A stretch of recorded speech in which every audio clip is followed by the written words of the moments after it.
Вже всі розказали, що їжачків не треба молоком поїти. Можете сюди сісти? Можемо. Бо там просто такі. Не проблема.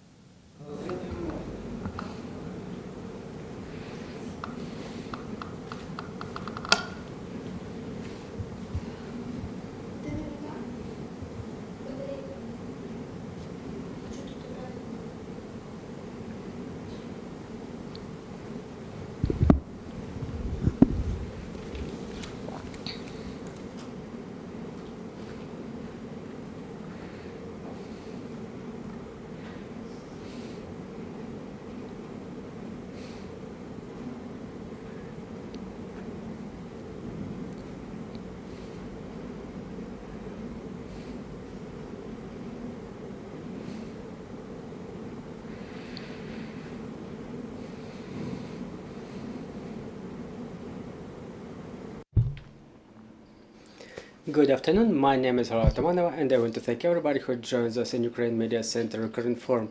It's day 481 of the full-scale invasion of our homeland by Russian aggressor, and now we will be talking about the situation in Kharkiv region. Joining us online is Oleg Synegubov, the military governor of Kharkiv region. Good afternoon, Mr. Oleg. Good afternoon. Mr. Oleg, we're seeing that within the last couple of days and weeks, Kharkiv region ends up under constant shelling by the enemy. What is the situation for today and what are the consequences that you can tell us about? Well, you know, analyzing the last day, for example, in fact, all of the populated areas located along the border, 20 of them in total in the Kharkiv district, Lipsy, Morozova Dolina, in Bohodukhiv region, Vovchansk from Chukuyev district, Kupiansk district, end up under enemy shelling. The enemy strikes from mortars, tanks, cannon, artillery, and MLRS. The enemy targets the populated areas, the residential areas mostly. There are no other military or critical infrastructure there that can be somehow tied to their defense industry, so it's only the terror of the local population. And obviously in the Kupiansk direction, the enemy tries probing the positions of our military because the front line runs right there. Still, enemy suffers losses, and under the fire of our warriors, they are forced to withdraw. What can we say about the humanitarian situation, about the critical infrastructure in those populated areas under enemy's fire? All those areas are in the distance from 5 to 10 kilometers from the border, and in some areas we cannot even complete the demining and restore the electric power supply there. So currently we have about 6,000 consumers, or I would rather say not consumers, but 6,000 households located in those population areas that are still without power supply. People still stay there. Is their principal position. They don't want to evacuate from their homes, and obviously there is no electric power supply there. We restore the supply where we can, and for example in Lipsy there is power supply, but quite frequently the network is being shut down due to the destruction resulting from enemy fire, and we have to work on its restoration on a weekly basis. I would say where we cannot do it, the people find it difficult staying there, really. Talking about the very city of Kharkiv, what is the security situation over there? Well, the city of Kharkiv almost every week ends up under enemy strikes.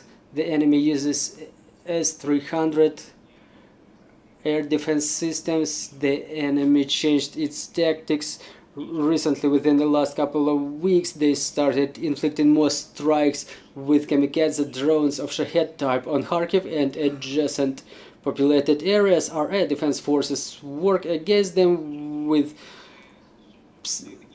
works successfully, and we try to adapt to the new tactics of the enemy. However, they continue targeting specifically and exclusively the residential areas.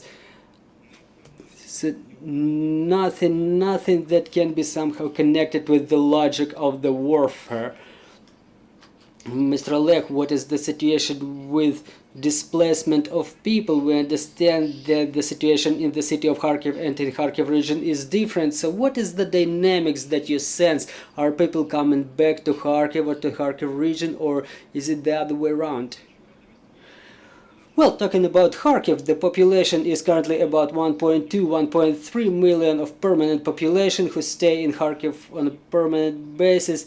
Internally displaced people amount to about 490,000 people.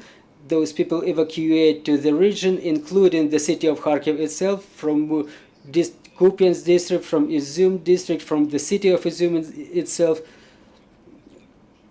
They come closer to megapolis, sometimes to leave the dangerous areas of their residence. And also they try looking for new jobs. So yes, people are coming back to the city of Kharkiv, but part of those people who were forced, so to say, to run from the war are part of those people who come back to Kharkiv.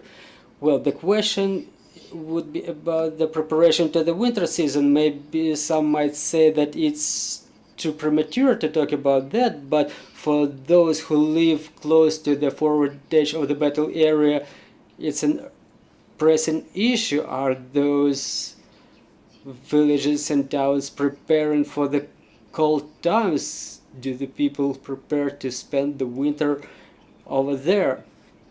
Well, you know, we started preparation to the new heating season right after the end of the previous season in the spring this year, because the minimal task for us is to preserve the level of preparation on the same level as the last year, and also to create the reserves, because we clearly understand that the enemy will continue to rise in local population and striking the substation, the generation facility, thermal generation facilities. That's why we have to do everything we can to make it by the winter, by the colds, to improve the protection, to reinforce the air defense capabilities. And the second level is obviously that we have to restore the residential areas to the maximum extent and to provide the mobile boiler rooms. We have plans for that. We have funding allocated for these purposes. Last week there was a relevant resolution by the Cabinet of Ministers to allocate the funds for restoration. This is why our task by the beginning of the new heating season is to restore a significant number of residential areas, residential buildings for those who are ready to come back to their homes. Mr. Oleg, we understand that we can do nothing about it. Kharkiv region is bordering on the enemy. Do you prepare in cooperation with the military some fortification structures, if we may mention it in our broadcast, and if such construction is underway, so what are the challenges that you're facing as the region in general? Yes, we'll clearly understand that the enemy has not lost its intentions regarding the city of Kharkiv and the Kharkiv region. They demonstrated clearly in Kupiansk direction, where they attempt assault actions almost every day, and that's why we continue increasing our defense capabilities. We create fortifications and implement a complex of measures that we work on 24/7 to make sure that our security and defense forces could repel the enemy attacks more efficiently and to deoccupy our territory in full. Dear colleagues, if you have any questions, please proceed. Thank you. Good afternoon. Olga Panasenko, Ukrinform. The village of Sirkuni was added to the program for restoration better than it used to be, but from what I understand, after the systemic shelling, it was decided to remove it from that list and to pick another village.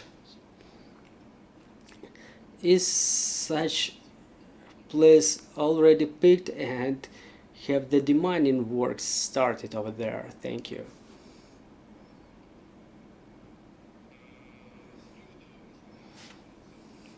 As to the village of Tsirkuni, for the time being, the resolution of the Cabinet of Ministers is not amended, and the military administration is tasked to coordinate all activities to complete the demining in that area. The residential areas are 80% recovered, and now we will be waiting from the recovery agency for the new plans for restoration of this village. If the resolution will be changed as to the recovery of this village, so we will have to propose either alternative populated area, or we will wait for the military situation to change in that area. Thank you very much for this broadcast. Thank you for joining us. I'm reminding you, dear colleagues, joining us was Oleg Synegubov, the military governor of Kharkiv region, and right now our team is working on the schedule for tomorrow, so stay tuned, stay with us, and we continue working for our victory. We thank our armed forces, our security and defense forces, and glory to Ukraine.